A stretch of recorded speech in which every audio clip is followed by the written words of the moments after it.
Bonsoir à tous et bienvenue sur videobourse.fr. Donc on est le lundi 26 octobre, il est 22h42 et on va faire un point sur le compte du projet Trader Ensemble. Le compte donc qui suit un peu les analyses depuis ces dernières semaines.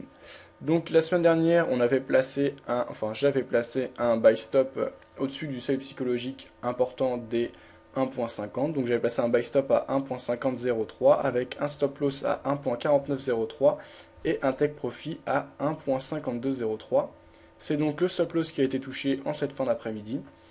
Et on va essayer un peu de voir ce qui s'est passé depuis notre prise de position. Je vais un peu rétrécir le cadre terminal, voilà, pour qu'on voit un peu mieux les graphiques. Donc on était rentré 1.5003, voilà. On était rentré là environ. On voit qu'au départ, notre trade a été gagnant, c'est parti dans notre sens. On a marqué un plus haut, là que j'ai marqué avec la nouvelle résistance horizontale qu'il forme à environ 1.5062. Ça nous a fait 60 pips dans notre sens, donc c'était intéressant. Et au final, suite aux annonces du jour qui ont laissé naître cette accélération baissière importante, parce que la bougie rouge du jour est vraiment importante quand même, hein, on peut pas l'ignorer, c'est quand même un signal d'un petit retournement, ça c'est clair. Après, ça ne remet en aucun cas en cause la tendance de fond qui est largement haussière, comme on le voit mieux si je recule, voilà. Mais c'est intéressant et on va pouvoir en déduire des choses. C'est pour ça que je me permets de faire cette analyse. Donc, comme j'ai dit, on a eu un plus haut qui était marqué à 1.62. Déjà, je pense qu'on peut placer un buy stop au-dessus de ce niveau pour jouer le breakout avec un objectif 2 fois plus grand que le take profit. Comme j'avais parlé la dernière fois, je ne sais pas si vous vous rappelez, j'avais ajouté le niveau des 75 au retracement de Fibonacci. Là, on n'était pas exactement sur ce niveau, on était dans la zone. Et pour l'instant, on a un retournement. Alors, il faut tirer aucune conclusion de ça, hein, mais comme je vous avais dit, moi personnellement, c'est un niveau que je trouve assez intéressant. On verra ce qui va se produire dans les prochains jours, mais on voit qu'en tout cas, c'est pas complètement bidon, puisqu'on en était quand même dans la zone de ce retracement des 75%. Je vais placer mon buy stop. Si vous avez des choses à dire sur cette idée, n'hésitez pas à poster sur le forum. Donc il y a un sujet spécialement dédié au compte Trader Ensemble. Alors, qu'est-ce qu'il nous fait? Il est long à charger, ça c'est à cause du logiciel de capture d'écran avec lesquels je fais les vidéos. Donc je vais placer un buy stop de 0,1.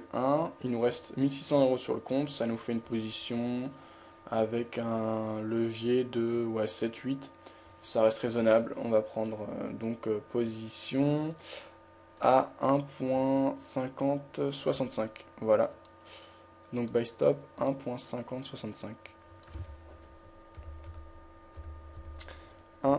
1.5065 avec un stop loss. Moi pour ce pour ce breakout, je vais plutôt jouer un stop loss à 50 et un objectif à 100 pips.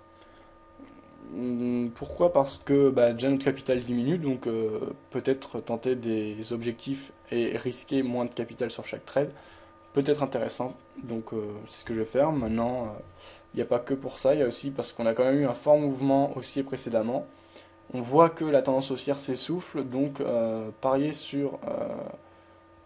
si j'aurais fait comme la semaine dernière, placer un stop loss à 100 pips et un objectif à 200 pips, moi j'ai pas du mal à croire, hein, il peut toujours passer n'importe quoi, mais je pense pas, donc ça c'est vraiment subjectif, que les cours feront 200 pips. C'est pour ça que je mets qu'un stop loss à 50 et un objectif à 100 pips pour respecter le ratio 1-2. Donc un stop loss 2 fois plus petit que le take profit. Donc stop loss, si je ne m'abuse, à 1.5015 avec objectif à 1.5165. Voilà. Donc ce buy stop est placé.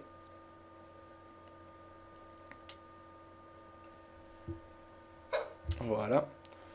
Et on va ensuite voir si il est temps de prendre une position éventuellement à la baisse ou si c'est trop tôt.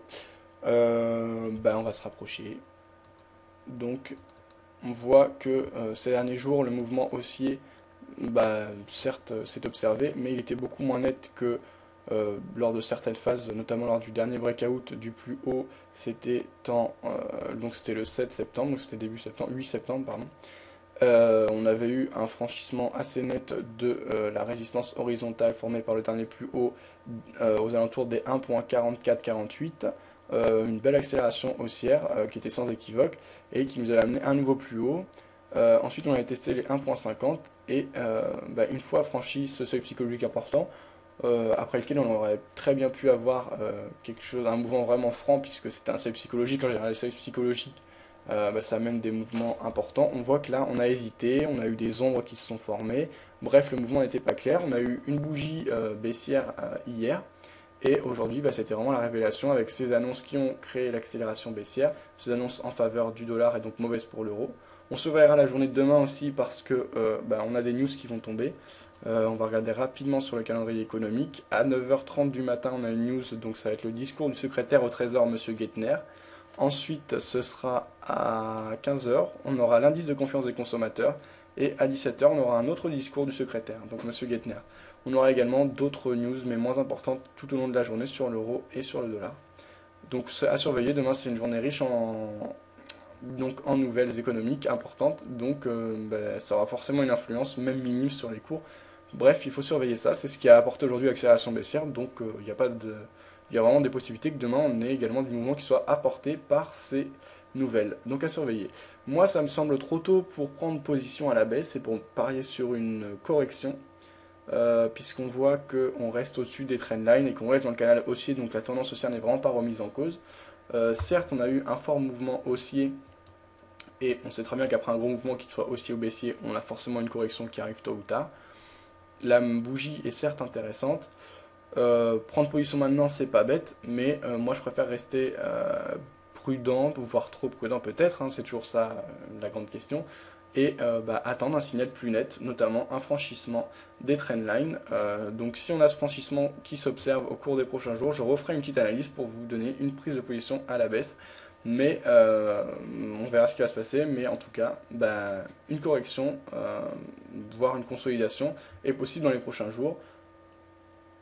À voir également, discuter des niveaux des stop loss et take profit pour une telle position, parce que jouer à contre-tendance, trader à contre-tendance, c'est jamais forcément conseillé, c'est plus dur que trader dans la tendance. Donc n'hésitez pas à donner vos avis sur le forum pour m'aider dans ce choix éventuellement. Voilà. Moi j'attends le franchissement à la baisse des trendlines. Voilà, vos avis sont les bienvenus et puis à bientôt sur le forum ou le chat.